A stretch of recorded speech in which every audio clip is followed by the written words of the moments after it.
Dankeschön.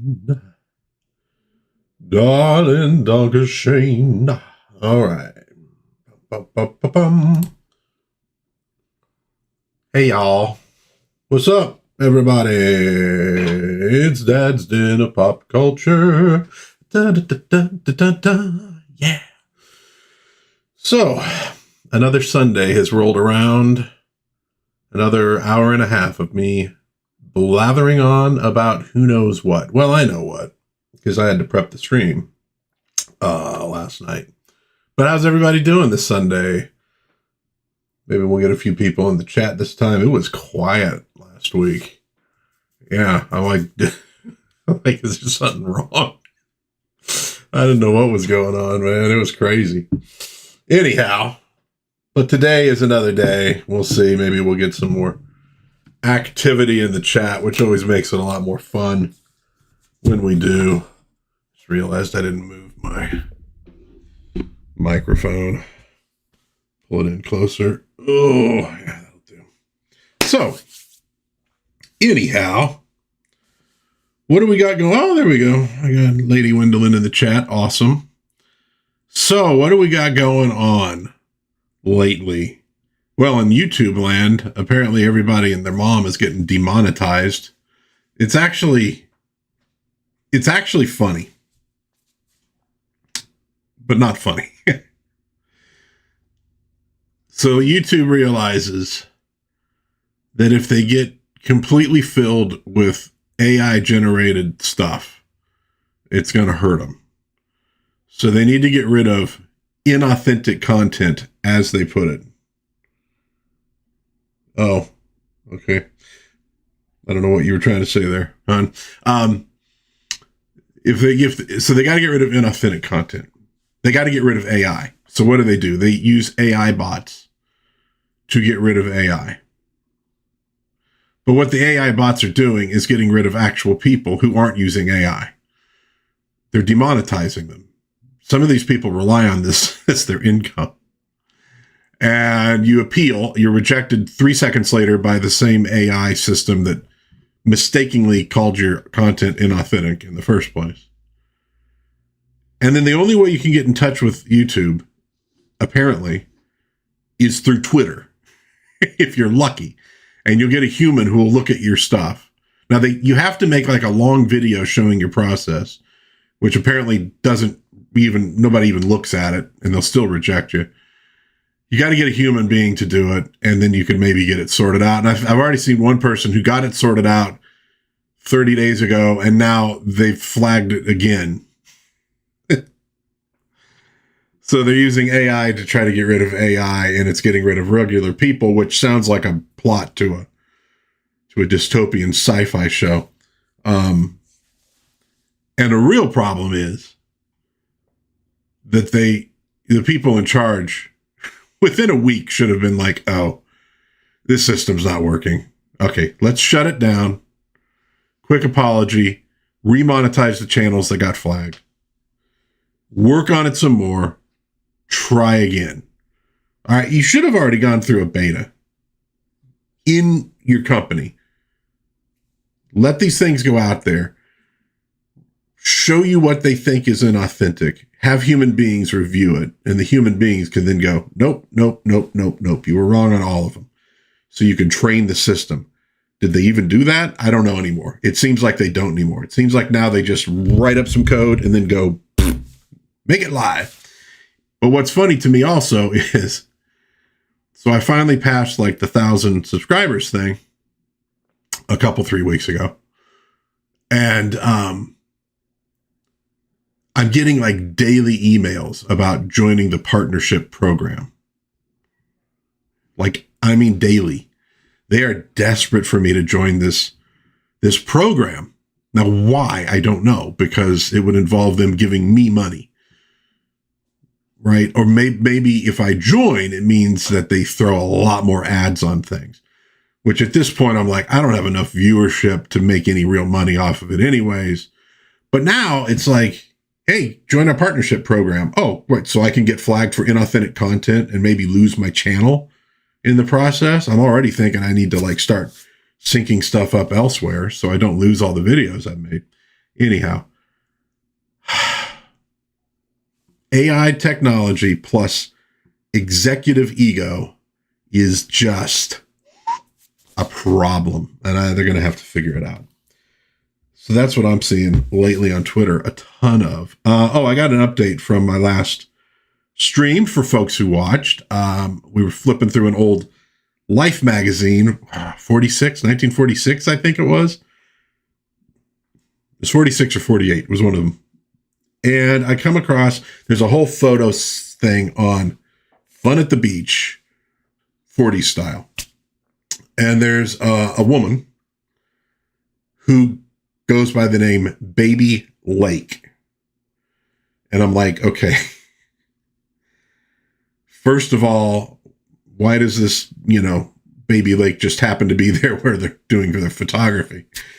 But also, that sounds like a burlesque name or something. So I did a little research post live stream and did manage to find her. She was, in fact, a burlesque dancer stripper who also posed for photographs and did some of that for Irving Claw, which sounds like it should be, I don't know, sort of a supervillain in a comedy story. But no, Irving Claw had a business, mail order business, selling photos. He started off with people being able to take their own portrait things, selling celebrity photos then, and then getting into, selling photos of, burlesque dancers and things like that. And he sold a lot of the Betty Page photos that sort of eventually made her a legend. And I think he passed away maybe fairly early on, and his sister took over the business for him, but they made a lot of money. I want to say the thing I read, I swear it was like they were making $5 million a year. And that would have been back in the 1950s. It was either like 5 million or maybe 1.5 mil. I can't remember now which one it was. It was not minor. There was apparently there's good money in selling fetish photos of attractive women. Who would have thought? Let's see, Irving Claw. Business details. Let's see what it'll tell me. I might get that number. Anyhow, so that is Baby Lake. That's who she was. And I don't know that she was ever like a major star or anything, which is probably how she got involved in that photo shoot. It was just a way to get publicity, which it would have.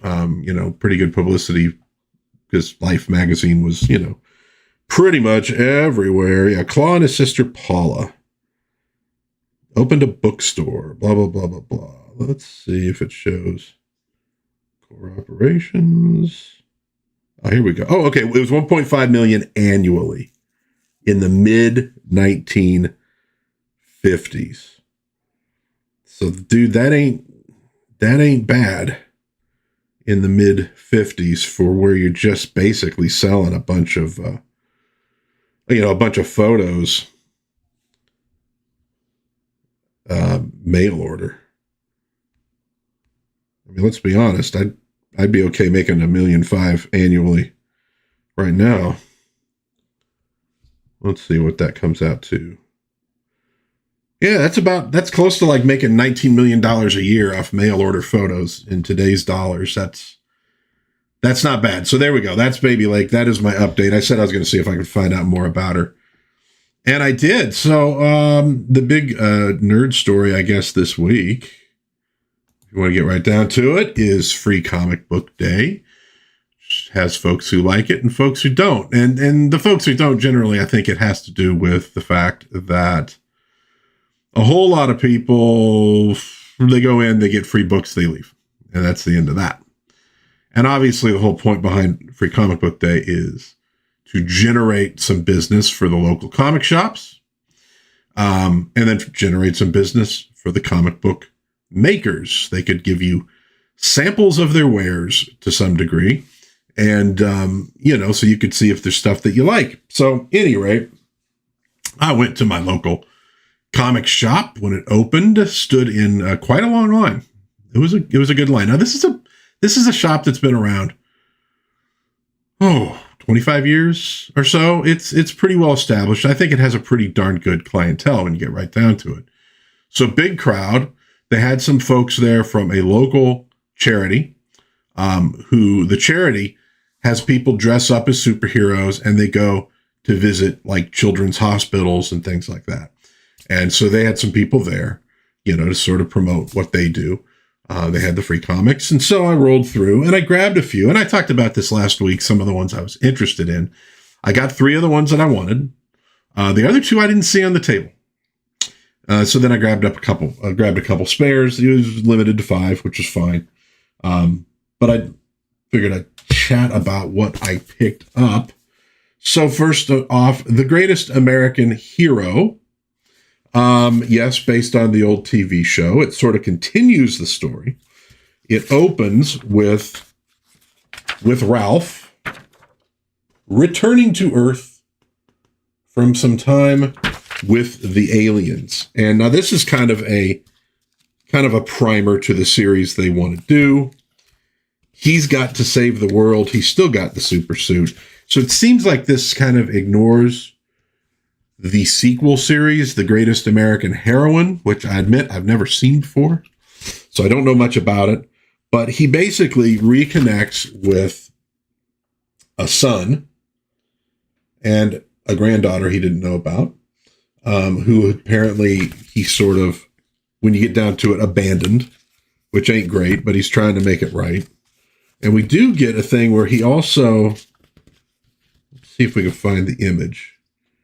Yeah, he also abandoned, as this kid put it, the hot mare.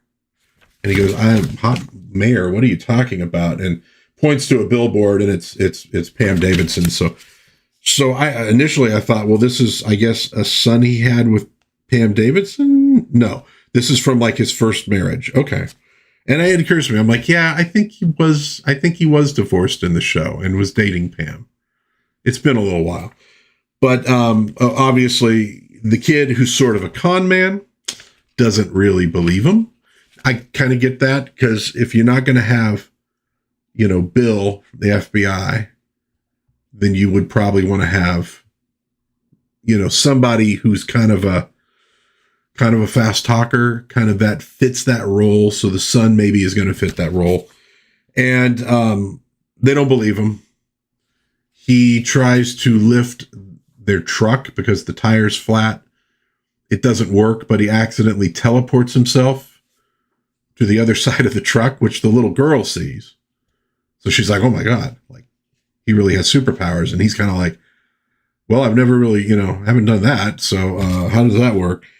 But at the end, the little girl almost gets hit by a car and he manages to stop it. That's kind of where it ends. So obviously, like, there's the proof to his son that the superhero stuff is real and not just something made up. So there we go. The Greatest American Hero, number 1. Pretty good. The art is okay. Wasn't in love with it, but it wasn't bad. Wasn't bad. Let's see who we got. Written by Don Handfield, art by Alper Gelsel, colored by Feradia Normaliza, lettered by DC Hopkins, covered by David Mack. So that's the first one I grabbed. So I might check into that one. We'll see. Grabbed from Titan Comics, Conan, Tides of the Tyrant King. This is setting up a series they're going to be doing. Let's see. There we go. There's the ad for it. Tides of the Tyrant King, new event starting this fall. It was good. This was good. What is it? Jim Zub, I want to say. Doing the writing. Yeah, here we go. Jim Zub writer, Howling, Jesus Marino, artist. And it's, pretty rad. And obviously, a lot of people recommend this series, so not really surprising that it's good. but I was glad I gave it a read through.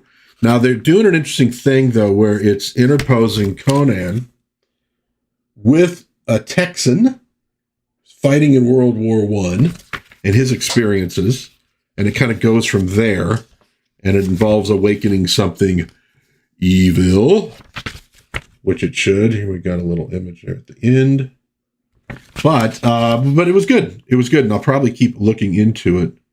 And is that who's okay? Prepare for Tides of the Tyrant King by catching up on the Cimmerian's latest adventures in Conan the Barbarian, number 33. Okay, Conan and Valyria are pirates of the Red Brotherhood. So, yeah, people keep telling me I need to get into this series, and I hadn't yet. Maybe I'll jump in on the Tides of the Tyrant King. That'll be my official entry into the series. Flash Gordon. I did get the Flash Gordon book. Now, this is, I believe, something previously published, but it's a black and white edition. Jeremy Adams, Will Conrad, Lee Loffridge, and Taylor Esposito from Mad Cave Studios. Good art. I'm a fan of Will Conrad's. He does good work, and it was a good story. It was a good story. So I was like, oh, yeah, might have to check in more on this. Epic conclusion available now. And we see, you get the whole story in Flash Gordon volumes 1 through 3. And I think this has been recommended to me before as well. That's something I should check out. So I might do that and go back and get the ones. There's also a short Phantom story, which was okay, kind of a teaser. Who did that one? Oh, jeez. Okay. Ray Fox, Russell Olson, Taylor Esposito, Sarah Brumstead. Good Lord. It's not only small, but it's a weird, Brumstad. Okay. My suggestion number 1 is, if you're going to use a relatively small font, make it very readable. The smallness of the font, plus putting it in sharp italics, was not helpful. Cute little thing, about an African chieftain who has just passed away and his son, but it ends with an airplane crashing in the jungle. Not a bad start. I'm not sure what that'll go to. What does it say? It probably says. Continued in the Phantom, number 1. The art was okay. I wasn't into the art, and then I had 2 slots left over for freebies. So I grabbed World of Archie, number 1. Very virtue signal-y story for the first one. I haven't read through the rest of it yet. Some of the art's pretty good. Who does it on this one? Dan Parent has a good one with Sabrina. The art's good. The thing that gets me about the modern Archie, though, is classic Archie. And by classic Archie, I mean stuff that ran from like 1940 to, I don't know, the friggin' 90s, 80s. Involves conflict. It's not major conflict, generally speaking. It's like day-to-day life conflict. People getting angry at each other, but not angry to the point that they despise one another. And you tell that story with a lot of gags and with a lot of jokes. That's Archie. That's what you do. The new ones don't. They just don't. There's almost no gags.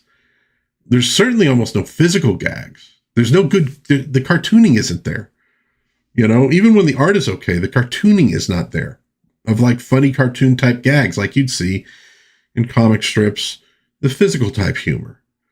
And then the jokes are kind of there, but they're not. It's like I don't know. It's like they're not doing what they need to do with those. So every time I read one of the modern ones, I'm like, yeah. I just go for the old stuff because the old stuff's a lot more fun. And then I grabbed this for my daughter. I have not read through it, but it is Jim and the Holograms. My Little Pony on the other side. No idea. Kind of interesting art style in it anyways. I'll give him that. not quite like the cartoon. Written by Kelly Thompson, illustrated by Sophie Campbell. Who that name's familiar to me. I think I know. I think I know her work from something else from a while back. Colored by M. Victoria Robato, lettered by Robbie Robbins, covered by Sophie Campbell. So anyhow, I figured she might like that. I just snagged it as I was walking by. I'm like, oh, I got one more. I'll grab that. And I don't know, maybe. Well, depending on what it is all ages. So maybe it's something my daughter could, give away as a freebie to kids at the school. So that was the free comic book stuff that I grabbed. And there's like, when I flipped through the gym, didn't think art looked right. Yeah, I mean, it doesn't look like gym artwork from the old cartoon. I don't know, maybe it works in and of itself, but, it's not bad. It's not bad. It's just a different style. Very white though. You know what I mean? Like, there's color, but they use the color as an accent kind of more than, it doesn't have that sort of really 80s day glow look, but I guess they're going for, modernization.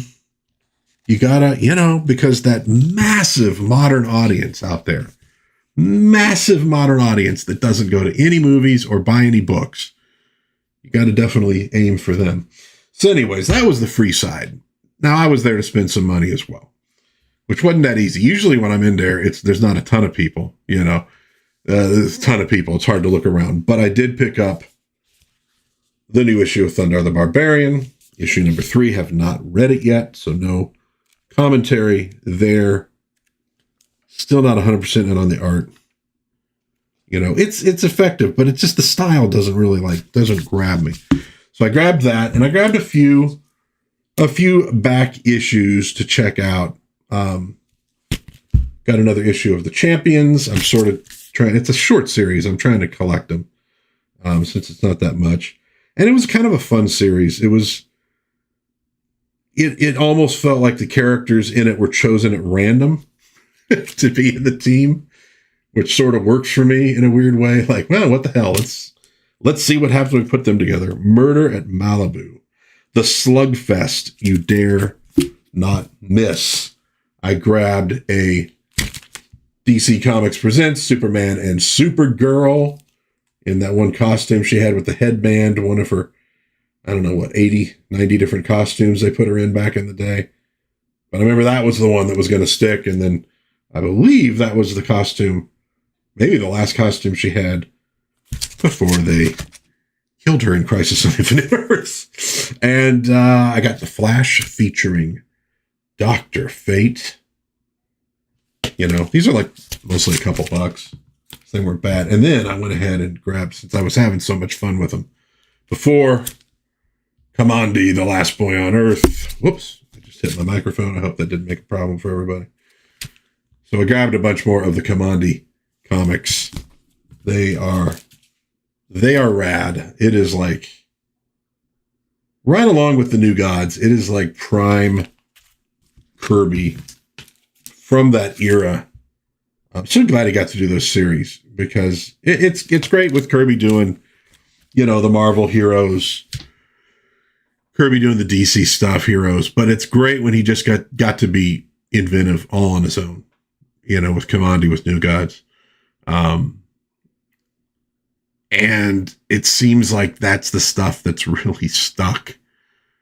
That's the stuff that's made an impression. It's what gets referenced all the time in movies and cartoons. A lot of the Kirby stuff. For the short time he was really working with DC, it's amazing. And then I grabbed A New Teen Titans, Clash of the Titans. That's when they were fighting the Greek gods and titans, etc., etc., etc. Looks like we got Starfire with the Amazons there, Wonder Girl. I guess maybe I'm not sure if she's with the Greek gods or the Greek titans in that one. I mean, it should be the titans, but... Oh, and look up in the corner there. See the film, Superman 2. Kneel before Zod. Okay. Well, that was Free Comic Book Day. I will say this. It was a big crowd. There were a lot of folks there who looked like regular customers. They did. And a few kids. So there were some kids in there, which is good to see. Then getting to pick out some comics. Because that's who you're trying to target to some degree, is folks who are gonna be buying books, as they grow older. And a lot of folks, checking out. It wasn't just folks walking away with free comic books. So all good things to see, folks having a good time. It's pretty chill. I was probably, golly, I don't know. I probably had to wait about a half hour before I got to actually grabbing the free books. I think it was probably about that long. So it wasn't too bad. The line moved pretty good. They had it pretty well organized. And then, I hung around in there and grabbed a few things, and chatted with the people who work there, because I'm in there about once a week. And it wasn't too bad, but it was a little crowded, so it's kind of hard to look at stuff. But I was like, I'm definitely not walking out of here without buying at least something. I didn't want to just show up and mooch. So, hey, Man of War 665, neighbor of the beast. By the damnedest, I made it. Well, I'm glad you're here. I don't know what you went through. I hope it wasn't too bad.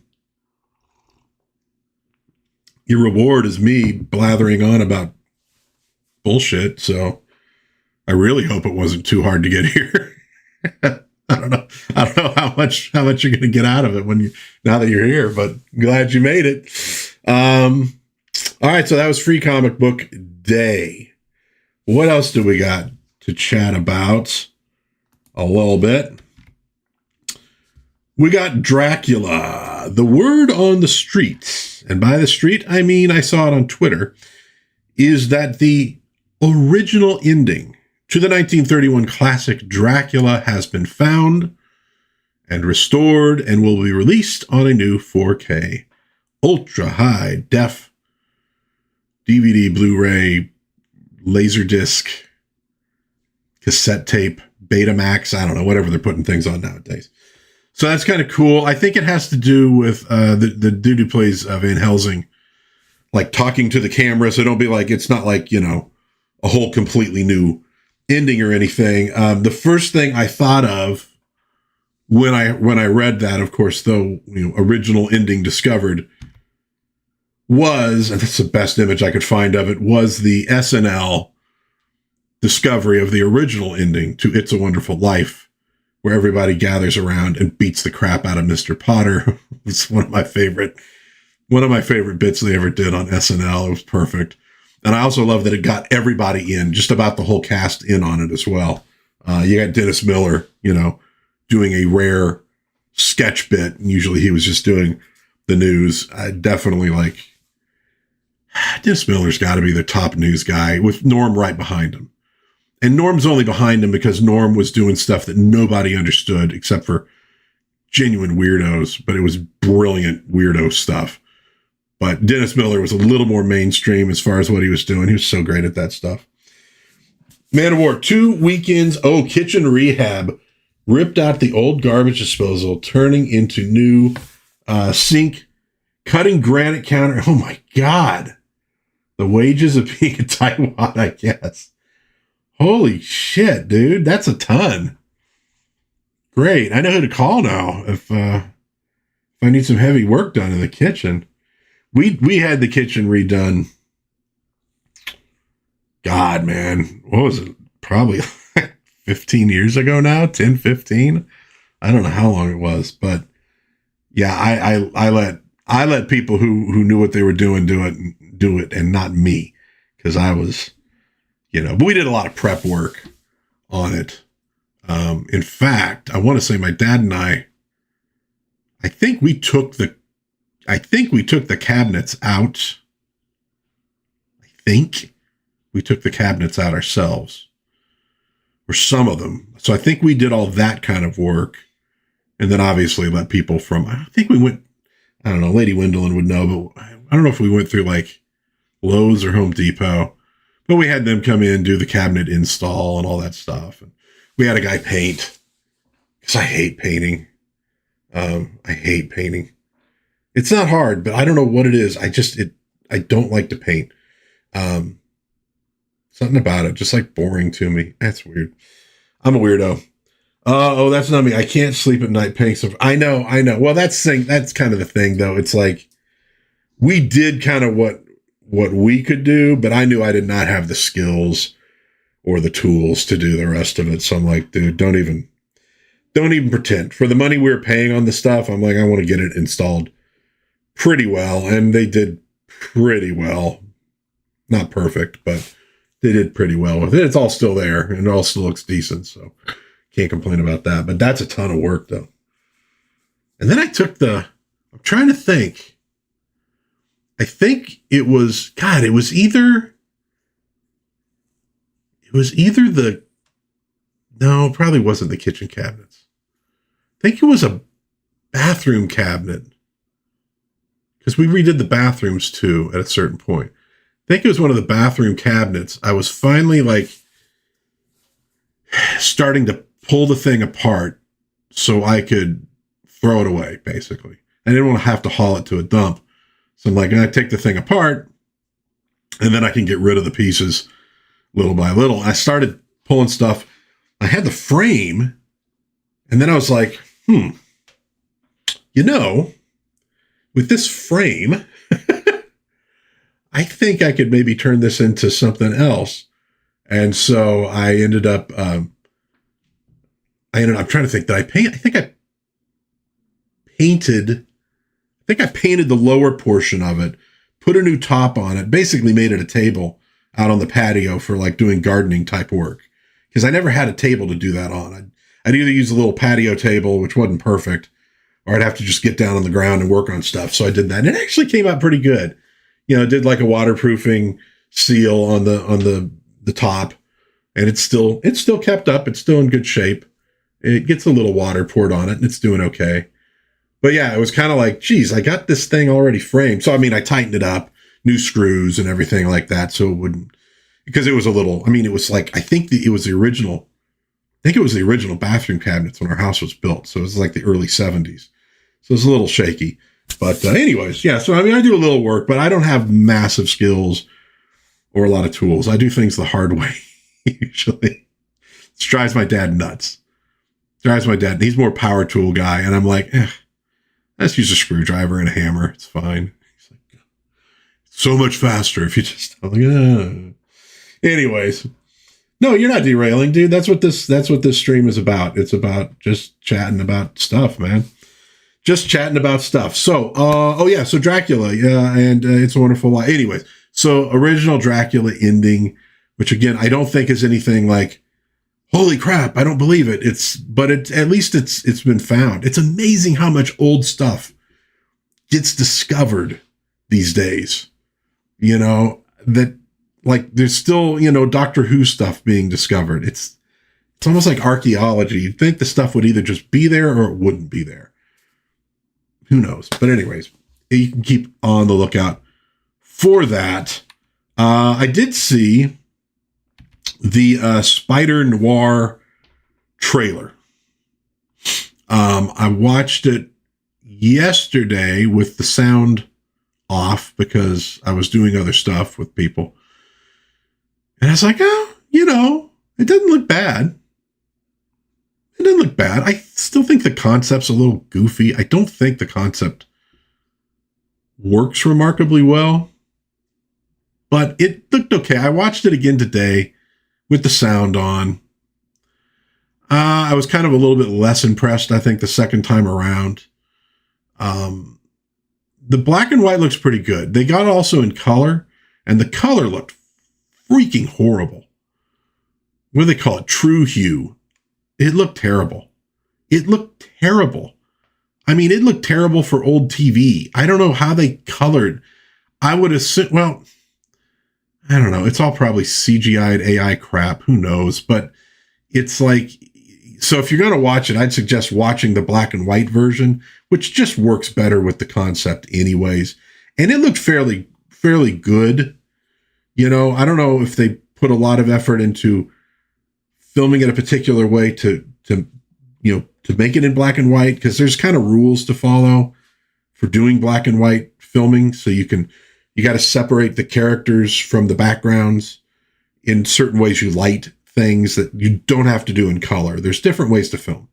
I remember reading something, Alfred Hitchcock talking about that. Like when he started working in color, he took the time to figure out how to shoot in color because he knew it was going to work differently than black and white. And a lot of people didn't.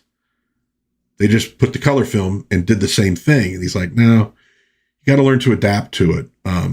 So at any rate, but I thought it looked like it might be entertaining. It's not, it's not Disney. So they don't have to screw things up the way Disney always does. Doesn't mean they won't screw things up, but they don't have to.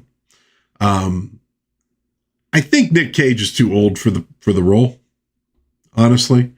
God bless him. And, decent actor and everything. He's got some charisma, which they need. But, and of course he's got the mask on when he's Spider-Noir. So, and then he's moving around in a way that Nick Cage is obviously not moving around at this time in his life. So it's kind of funny. It's, what it reminds me of a little bit is, if you ever watched Master Ninja, it's a TV show, but they did a couple of them on Mystery Science Theater, where they would take a couple episodes and turn it into a movie in the old days. They used to do that.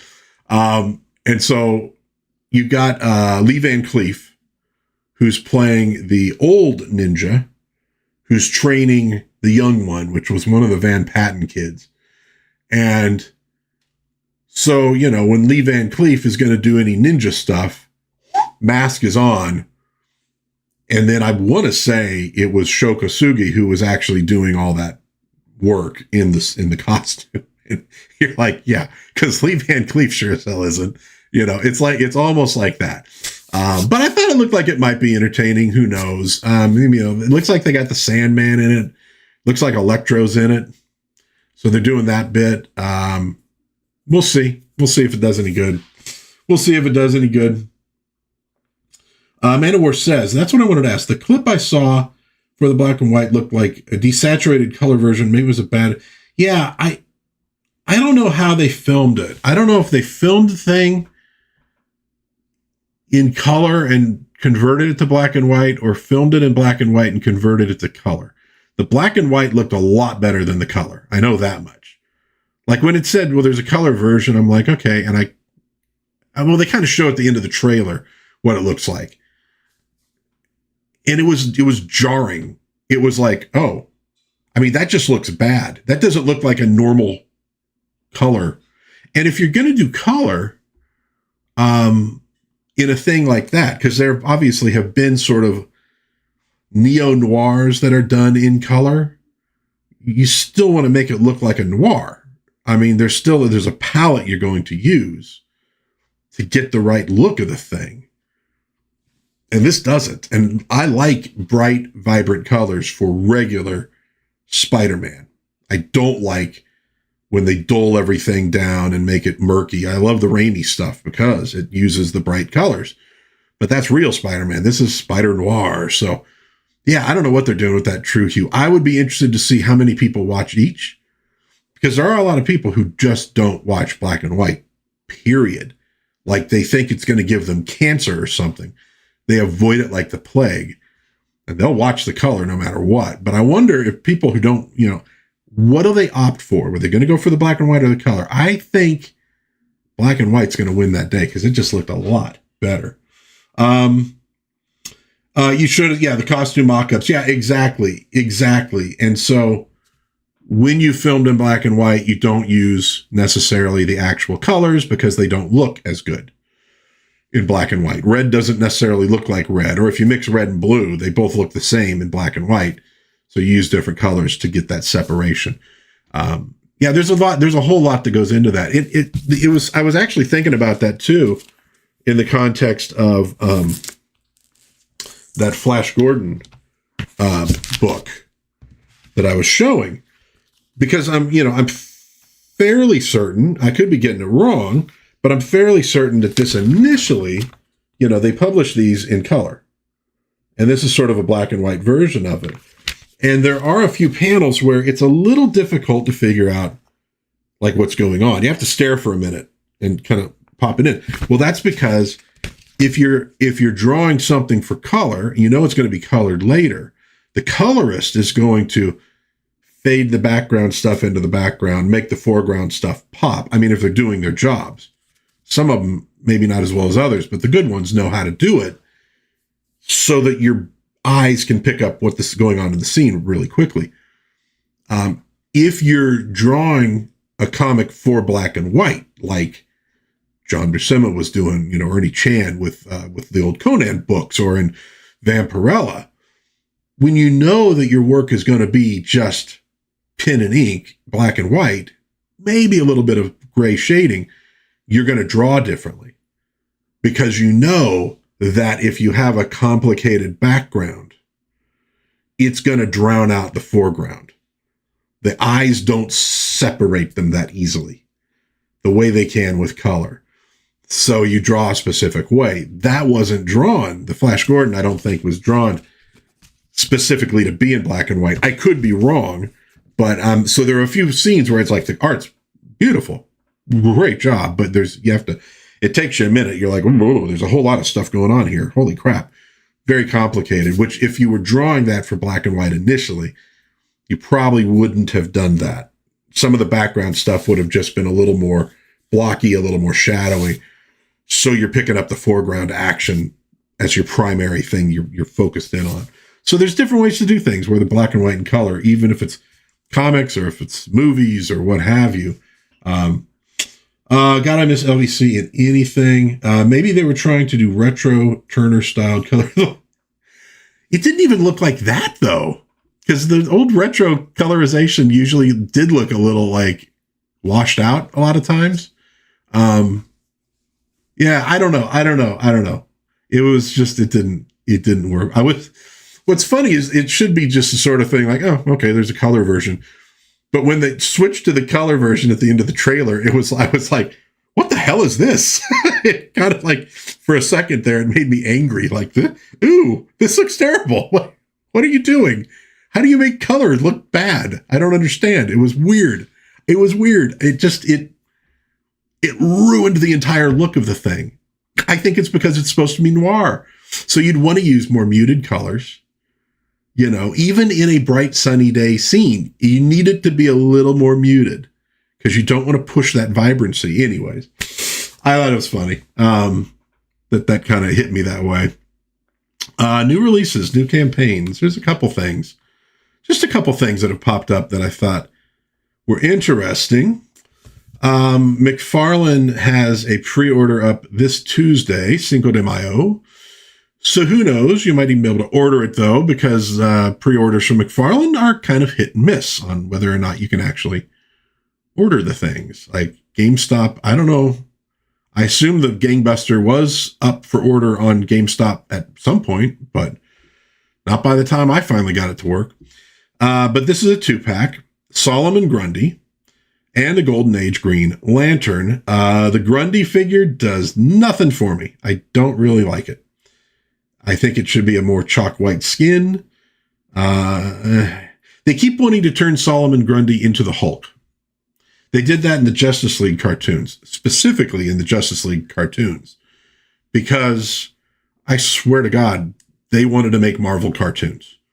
You got a whole episode where Grundy, Dr. Fate, and Aquaman have to go up against the supernatural menace that was intentionally a pastiche of the Defenders, Doctor Strange, Hulk, and Submariner. So it's like they really wanted to push Grundy into becoming the Hulk. And that's kind of what he looks like here. And it's like, well, but that's not really Solomon Grundy. Let Grundy be Grundy. Let Hulk be Hulk. It sounds like I'm talking like the Hulk now.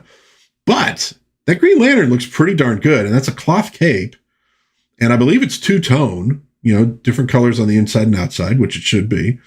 So the Green Lantern's pretty cool, but I don't think I'd want to pay for a 2-pack if I only want one of them. So we'll see. I imagine even if some of those get separated and sold on eBay, the Grundy's going to be going for significantly less than the Green Lantern. I think that's where the demand is going to be. I wish they'd done the Grundy better. Then I would be like, yeah, okay, maybe. I like Solomon Grundy. He's kind of fun. But, Yeah, I don't like that sculpt at all. But the Green Lantern looks great. Maybe it's this week. A new Kickstarter's coming up from Des Taylor. He is an artist who sort of specializes in a mid-century modern look. He does, he's done some stuff on like DC and Marvel heroes, which look great. He's done stuff on original, characters as well. So he's got this coming up for the Blue Lotus Strikes. I really dig the art. I don't know what the pricing is going to be exactly. There's another image from it. And you can kind of get an idea of his style there, which I love the mid-century modern stuff anyways. So it's right up my alley. And there's a last one. So that's coming up, I think, either this week or next. And I'm definitely going to look into it. If the price is right, I will grab one for sure. And check it out, because the art's just too damn good to pass up. So you might want to be on the lookout for that. It'll be on Kickstarter. Des Taylor. You can find him on Twitter. Is it Des Pop? I think it's Des Pop is what his Twitter handle is. Let's see. Let's see what it is. And you can see some of his art and stuff on there when you look that up. Ooh, I open it up and there's a Dave Trampier pseudo dragon from the first edition Monster Manual. Oh, so good. I'm definitely going to go through the Monster Manual on one of these streams. Yeah, Despop, Despop. Yeah, so you might want to check him out on Twitter. See samples of his art. You can find him just online too. He has a website, etc. Man of War says, I get the sleeves and pant legs, but shouldn't Grundy have more shirt? Yeah. Yeah, I think they're just going for like a weird Hulk thing with him, man. I don't know. It's, I get it. I get where artists and writers are at one company and they really want to do stuff from the other company, and they sort of mess around like that all the time. It's fine. And it wasn't, it wasn't bad necessarily what they did in the Justice League. And I don't know if it showed up. I don't know if Grundy first showed up in the animated Batman or Superman, or if he just first showed up in the Justice League cartoon. I don't remember, but it wasn't bad doing it that way per se. It's fine. But when you do it, now you can't do the character more as he, originally was. Although I'm saying that now and I'm going, have I actually read an original Solomon Grundy story from like the olden days? I don't know that I have. So I might be completely full of crap here. Now that I think about it, the one I'm thinking of is the one from Super Friends in the Legion of Doom, where it had sort of a Southern accent, Solomon Grundy says, I freaking loved. And we're actually going to look at a live action Solomon Grundy here in just a minute. But anyhow, yeah, I don't know what they're going for, but at a minimum though, I think the skin should have been much more white, because it was supposed to be kind of like that corpse's pallor to Solomon Grundy. So I think that would have made it, and I think that would have made it pop with the, clothing they had on him even more. I think that would have looked kind of cool. Maybe they were afraid it looked too much like Lobo now, because he's usually kind of pale, isn't he? I don't know. Anyhow, the Blue Lotus Strikes, you might want to check that out. It looked kind of cool. And this one came up. They have DuckTales figures from NECA, which look pretty good, man. And it looks like they are based on the 80s cartoon. Now, they are $40 a piece. Huey, Dewey, and Louie come together as a set for $40. And then you'd have to pop out another 40 if you want Scrooge, and you want, oh crap, what was he called? It wasn't Robo Duck. I can't think of the name now. I can't think of the other guy's name either. So I've really done fantastic research on this. But at any rate, they do have those up for pre-order now. I think I've seen them at Entertainment Earth, probably in Big Bad Toy Story as well. Big Bad Toy Store. Expected to arrive in October. $40 though is a little too much for me for DuckTales nostalgia. But I definitely remember though, when that cartoon premiered, in the 80s, that was Disney's foray into syndicated cartoons. Because obviously you'd at that point had G.I. Joe, you had Transformers, Jim and the Holograms. You had a bunch of stuff that was doing well. Sometimes some places played it on Saturday mornings. Here in Vegas, it was mostly on Channel 5, which was our non-affiliated channel at the time. And it was usually more like before school, after school is when they play that stuff. But this was them going, there's a market here. So DuckTales was their first, Gizmo Duck. Yeah, I think that's right. Gizmo Duck. Who was the other dude, though? Because then he was on Darkwing Duck as well as like his sidekick. Oh, I almost said Crash McLarson, and I'm like, no, that's the dude from Aquabats. But was it Crash something? Might have been Crash something. Anyways. Launchpad McQuack. There we go. Okay. Yeah. Well, it was a well done cartoon. It was right about the period where I was thinking, maybe I want to try to become an animator. I was really getting into animation. So I was too old for this to watch the show at that point, but I was kind of looking at it from that standpoint of trying to, understand animating better and just getting into that stuff. But it was really well done. Even from an adult standpoint, you could look at it and say, this is a quality cartoon. And so that was like their first one they did. I think the animation was done in France, if I remember correctly. And then I think the next one was either Tailspin or Chippendale's Rescue Rangers. I don't remember which of those came first. And then you had Goof Troop. And then you had Darkwing Duck. God, were there any others? There might have been. But they actually put together a really impressive stream of cartoons. They got a couple movies out of the Goof Troop one that, the millennials I know are still into that. That made a big impression on them. The Goof Troop stuff and Rescue Rangers, I think too, was really popular. So, that was when Disney was still knocking it out of the park. I think it was Eisner was in charge, and it was kind of a big deal though, because they just didn't do the syndicated stuff. That was not their model. But it would kind of really, I think one of the things it did is it also it upped the ante on syndicated animation because it looked really good, and it made everybody work a little bit harder to get their stuff kind of up to DuckTales, status for how good it looked. But it's cool stuff, man. Oh, Gargoyles. I forgot about Gargoyles. Yeah, Gargoyles was a big deal. And a little bit more adult, like not, super adult or anything like that, but definitely aiming for a teen audience. And think about it. There's a thing where Disney, God help them, they did something original. And it really scored. People friggin' loved it. And I've seen some of the figures they're making nowadays. It still resonates with people. Every once in a while, Disney will actually do something original, or they did. My daughter grew up on like Kim Possible, and stuff like that, which was original for Disney Channel. They also did, what was the other one she liked? Oh, it was the Lilo and Stitch cartoon. She loves that. She still does. But yeah, Kim Possible. Every once in a while, Disney will do something new, and it freaking works if they put the work into it and don't make it like, uber political. They can't, I don't know. Is that the phrase that's so much? When DuckTales came out, I was 19 trying to pay for gas, auto insurance, and the devil's lettuce when I had a spare $5. Yeah. Yeah. I was college, late high school, college, somewhere right around in there, I think. What year was it out? What year was DuckTales?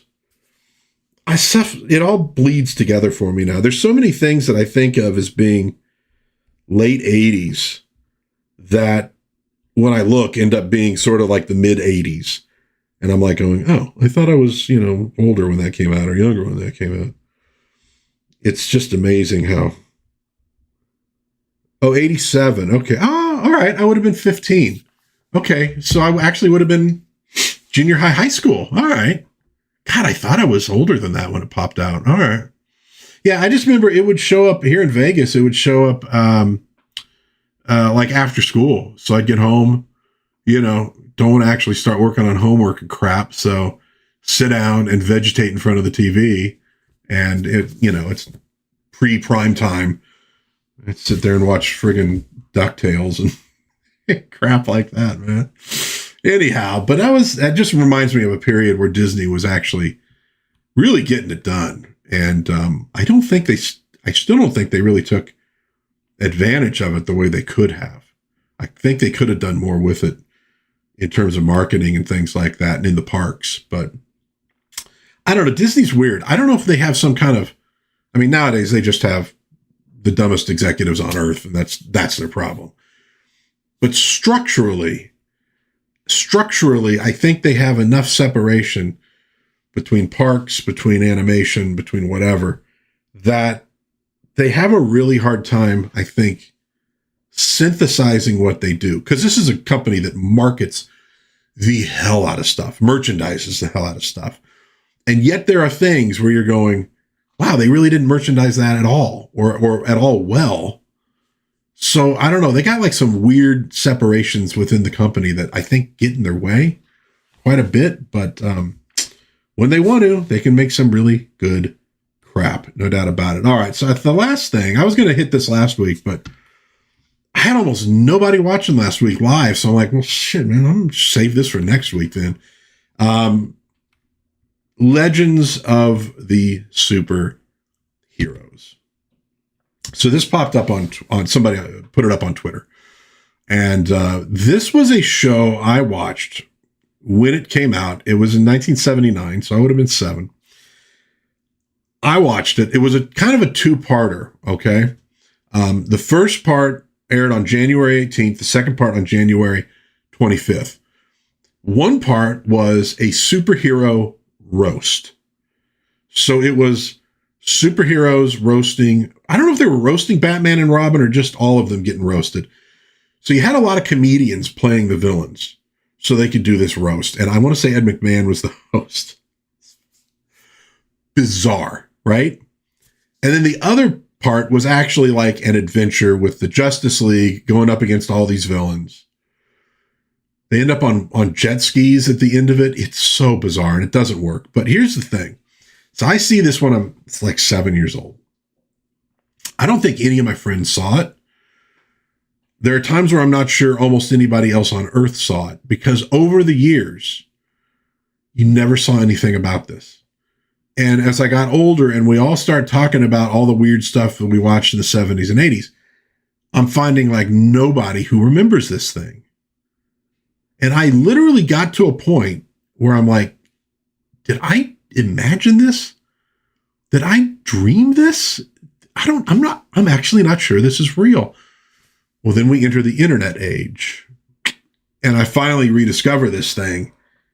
And oh yes, it was real. It was real and it was spectacular. So I just wanted to throw out some of the images from it, because you end up getting a ton of DC heroes in live action. And for a lot of them, it was probably the first time that they were ever in live action. And some of it works pretty darn good. And I will note, Super Friends was airing on ABC at the same time this was out.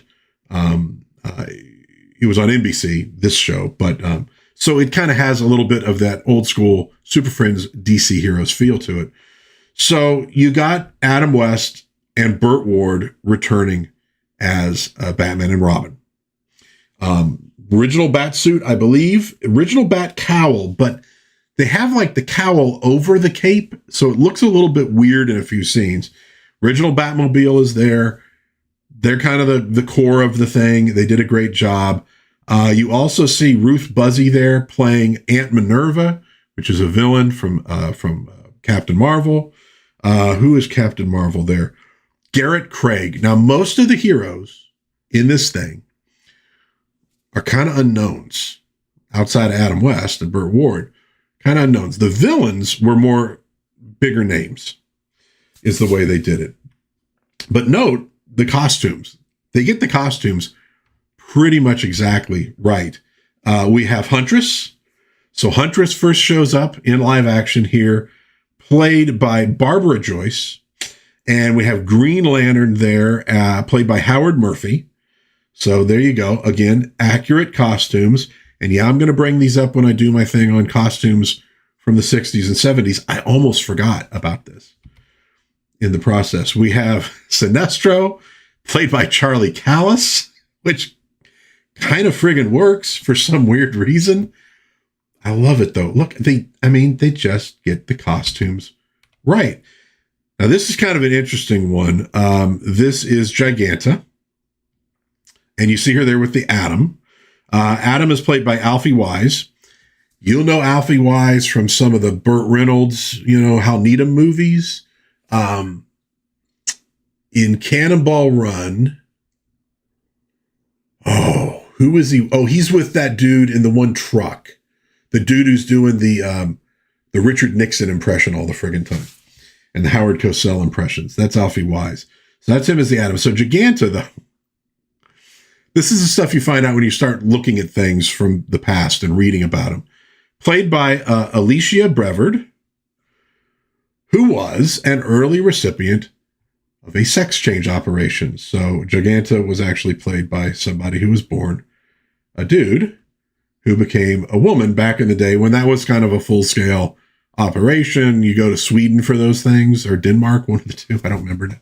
Maybe Denmark. So that was kind of interesting. But again, they got the costume pretty much right. We got Mordru, played by Gabriel Dell. They did a freaking great job on Mordru. That's him using some of his magic there, a little lightning out of the fingertips. Not a major character in a way, but he showed up. We got Black Canary, played by Danuta Wesley. And by the way, super hard to find a picture of her online in the costume. Almost all of it was like her, but just in a group shot, kind of far off. So it's not the greatest image in the world, but I want to say I might have used something to clean that one up. In other words, how can you tell? Not like the lantern. Oh yeah, yeah, exactly. Well, I will say though that from that angle, yes. From some of the other angles, I did not realize it at first. I didn't. When I looked it up, I was like, oh, okay. So whoever did the work did a pretty decent job of it. It wasn't. But yes, that one angle definitely looks more like it. Oh, there she is again on the motorcycle. So I thought that was kind of cool that they have her on the bike at one point. So definitely first Black Canary appearance in live action. Without a doubt, there's Robin Burt Ward with Ruth Buzzy. I love Ruth Buzzy.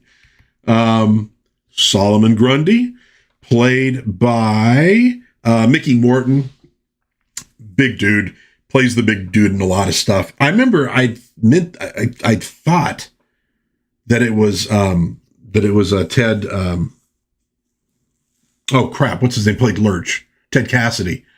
That's who I remembered played Solomon Grundy. And then I look at it and I'm like, oh no, it's not him after all. He would have been a great Solomon Grundy as well. So Solomon Grundy played by Mickey Morton. And who else do we got? Oh, we got Flash there, played by Rod Haas. We got Hawkman, who, they found a dude who was built for Hawkman. The dude's like huge. Bill Knuckles, Nuckols, so not like Knuckles, but yeah. And I remember he's like posing in a lot of them with the arms outstretched with like the mace and stuff in his hand. And you're like, dude, that dude, he friggin' looks like Hawkman. Weather Wizard, played by Jeff Altman, another comedian. And I don't know if I have anybody else. Oh, there we go. Frank Gorshin comes back as the Riddler, chewing the scenery like hell, as he should. And then finally, Brad Sanders as Ghetto Man. It's 1979. That's funny stuff. But Ghetto Man comes out to roast all the white superheroes and supervillains, which, to be honest with you, they would probably still do to this day, even though people to this day would probably go, you're supposed to do that. And then they'd turn around and do the exact same thing. So anyways, that was, and a lot of those images are from the roast portion of it. Some of them come from the action version of it. But if you have never watched Legends of the Superheroes, go find it and go watch it. I'd love to get a very cleaned up copy of it. I don't know if it exists in a cleaned up version. I think I found it on YouTube at some point, but like, basically digitized from a video recording somebody made of the thing. It's not good. I'm not going to tell you, go watch this thing. It's the most amazing thing you'll ever see. It's not. I loved it when I was 7 years old. When I was 7, I would have told you, if it was 7-year-old me sitting here, no beard and mustache, sideburns, but no beard. It was 7-year-old me would be telling you right now, this is the greatest thing I have ever seen in my life. I was a Batman and Robin fanatic. The 66 show, frankly, I still kind of am. And this was like, oh my God, it's like the Super Friends, but it's in live action. And it's got everybody. This is rad. Okay, now you watch it, and it's not rad. But it is like an artifact that has to be seen to be believed. Especially the roast portion is just bizarre that even exists. And the action stuff, not particularly well done, but it's kind of fun. And then you get this whole weird thing on jet skis at the end of it because they had some deal like with a friggin' like a lake resort in California, I think. So I'm sure you don't even have the real actors. You probably had just people who did jet ski shows and they got the costumes on, and it goes forever. You're just like, okay, what are we doing here? Needs to be seen to be believed. But you do get to have a lot of these characters in live action in very accurate costumes. Hoping Ghetto Man does make it in to the comic books one of these days. It's about time. DC, do the man right. Stop ignoring him, for God's sakes. Actually, okay. Live action anyways. But I'm actually surprised Ghetto Man didn't somehow show up in the Batman Brave and the Bold cartoon. I could see, they probably wanted to use him and they couldn't do it, but gotta go watch this thing, man. It's crazy. And I loved it when I was 7. I thought this was the most fantastic thing that had ever been made. Well, I think that will do it for Dad's Den Live this Sunday. Not a ton of news to report lately. Not a ton of stuff coming out that like kind of fits my criteria. I'm seeing a lot of stuff that doesn't, action figures, but it's been kind of slow, been a little bit slow. But you might want to check out that Green Lantern thing. You might want to check out the comic book by Des Taylor. What are we talking about? The Blue Lotus Strikes. Looks like, it's great art. I know the art's going to be great. I don't know writing wise what it's going to be like. Coming up, Charlie Callis with Sinestro. Which honestly, I don't know if there's a better casting for Sinestro than Charlie Callis. I think that might be the best casting. Who else could play Sinestro? I don't know. Jamie Farr and a friggin' pencil mustache? No. It's got to be Charlie Callis. Maybe the best person ever in history to play Sinestro in live action. Coming up this week in the den. We got Thor Monday, Mighty Thor Mondays, Thor number 353.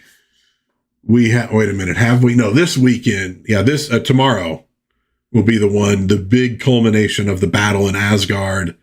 We're going to start dealing with the aftermath. So 353 is the culmination of the battle. I record some of these ahead of time, so I'm trying to think what was out. And then we're going to be hitting the aftermath of that, which is some good stuff. So that's on Monday. Wednesday, I'm going to do a review. Casey Kasem. Yeah. Wednesday, I'm going to do a review of the RoboCop TV show from like the 90s. Very mixed bag, but I'm going to do a thing on that. And then on Friday, I think I'm going to bring in my Hot Wheels playset from the late 70s.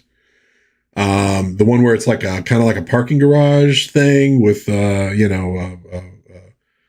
repair shop in it. I'm going to bring that out. It's in the garage at the moment and do a little review of that old toy.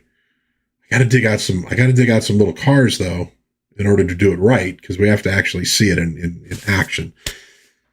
So anyways, today I got a lot of stuff to do. So if I find time, I'm going to do that one as well. So that might be on Friday.